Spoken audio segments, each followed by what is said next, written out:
Bollywood sure isn't a business for the weak of stomach, heart, or ego, because as much as you'll be celebrated for your successes, you'll also get dogpiled for your failures. Now, these 8 filmmakers all learned that firsthand, each losing prominent directing gigs due to prior works that just didn't live up to either critical or commercial expectations, more often the latter than the former, let's be honest. But whatever the case, these filmmakers all end up being kicked to the curb from a promising project due to the state of a previous film they made. So let's take a look at them. As I'm Jules, this is Whatculture.com, and these are 8 movies that got directors fired from other movies. Number 8. Chappie got Neil Blomkamp kicked off Alien 5. Neil Blomkamp sure has had one of the strangest careers of any young filmmaker. After scoring near universal acclaim for his 2009 sci-fi action debut District 9, which even netted a Best Picture Oscar nomination and Best Adapted Screenplay nod for Blomkamp, every single film since has been more dubiously received than the last. Blomkamp's follow-up Elysium received good but not great reviews, and the reception to his third film Chappie was more mixed to negative, and his more recently released fourth film, low-budget horror flick Demonic, has been thoroughly panned by most critics. But while doing press for Demonic, Blomkamp stated that his belief that he was fired from Alien 5, which he was hired to direct just a month before Chappie's release, after the franchise godfather Ridley Scott watched Chappie, leading Blomkamp to state, "It's possible that Ridley watched Chappie and he was like, this guy can't do Alien, so let's just go ahead and move on." As for whether the director spoke to Scott after the plug got pulled and Scott instead pushed on with Alien Covenant, Blomkamp had nothing but blunt honesty to offer. Not after, no, there's no coming back from that. I'm not going to work on a film for 2 years and have the rug pulled out from underneath me and then go hang out and have beers. It's exactly why I don't want to do IP based on other people's stuff ever again. As disappointing as the director's post-District 9 career has been, you can't really fault the guy's frustration here. Number 7. The Thing flopped and got John Carpenter fired from Firestarter.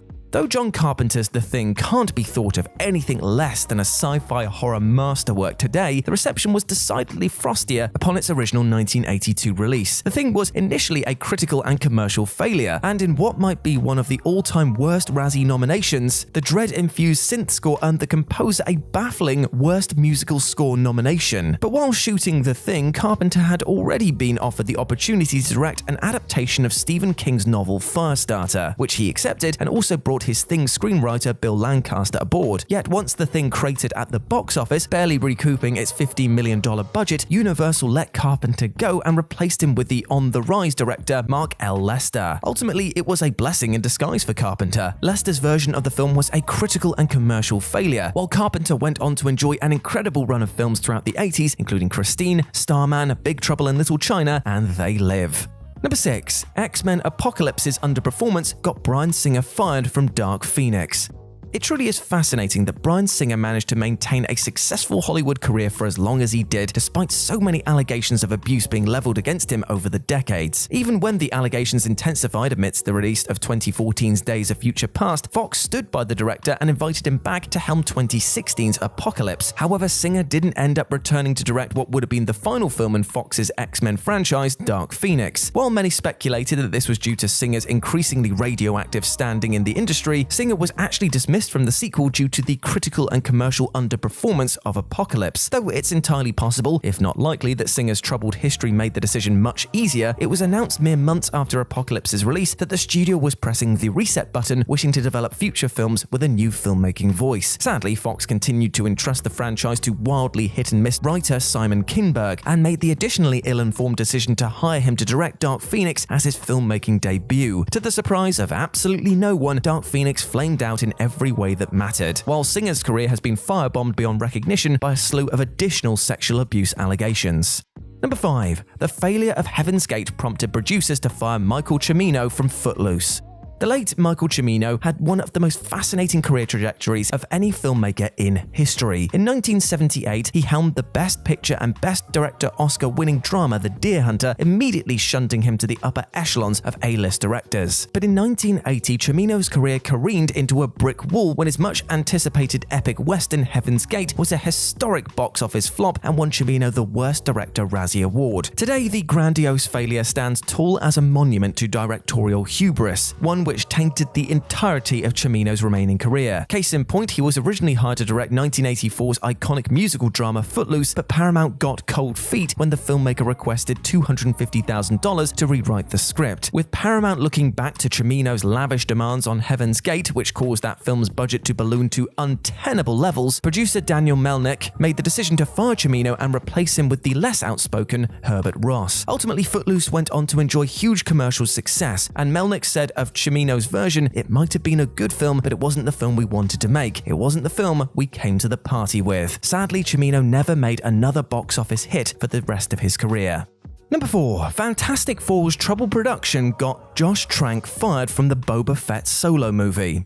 On paper, Chronicle director Josh Trank seemed like an inspired choice to helm a gritty reboot of the Fantastic Four franchise for Fox. There was enough industry confidence in his talents that, mere weeks into the film, Trank was also announced to be directing a standalone Star Wars film said to be a Boba Fett solo movie. But before Fantastic Four's release, word got out that Trank's on-set behavior was less than ideal, reportedly damaging his rented accommodation and failing to communicate with studio executives, causing the studio to try and salvage the film with reshoots. As such, several months before Fantastic Four hit screens, it was announced that Trank had exited the Boba Fett movie, or as insiders claimed, he had been let go from the movie by Lucasfilm executives due to his volatile behavior. And it absolutely tracks. Letting a troubled director take charge of a mega-budget movie from one of the world's most valuable IPs would be straight-up fiscally irresponsible. The Boba Fett movie never materialized, though the chapters have reappeared on The Mandalorian, and Trank has since only directed the mediocre Al Capone biopic Capone, starring Tom Hardy.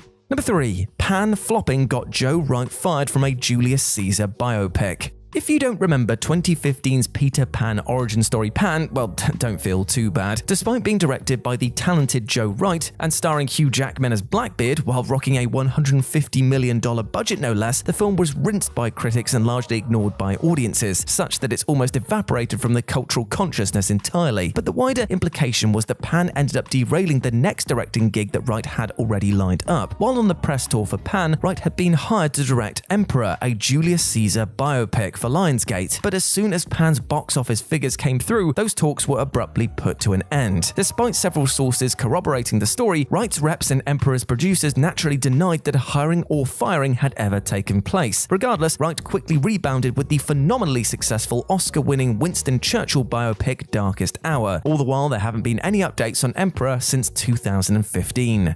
Number 2. The Book of Henry got Colin Trevorrow fired from Star Wars Episode 9. In August 2015, it was announced that Jurassic World director Colin Trevorrow was confirmed to be helming Star Wars Episode 9, as would of course later become Rise of Skywalker. However, in September 2017, it was announced that Trevorrow had departed the project amidst the oft-cited creative differences with the film's producer Kathleen Kennedy. But reports soon enough emerged that Trevorrow was ousted due to being a difficult collaborator during pre-production, and that after his previous film, The Book of Henry, was panned earlier that summer by critics, it was the straw that broke the camel's back in convincing Kennedy to fire him. An insider had this to say: "When the reviews for Book of Henry came out, there was immediately conjecture that Kathy was going to dump him because they weren't thrilled with working with him anyway. He's a difficult guy. He's really confident, let's just call it that." Trevorrow was ultimately replaced by The Force Awakens director J.J. Abrams, and though many at the time rested easy that the sequel was now in the hands of a reliable filmmaker, The Rise of Skywalker of course released to wildly mixed reception from fans and critics alike. To make matters worse, Trevorrow's original script for the film landed online, and many fans felt that it was superior to what we ended up with. And number 1, Sky Captain and the World of Tomorrow flopped and got Kerry Conran fired from John Carter.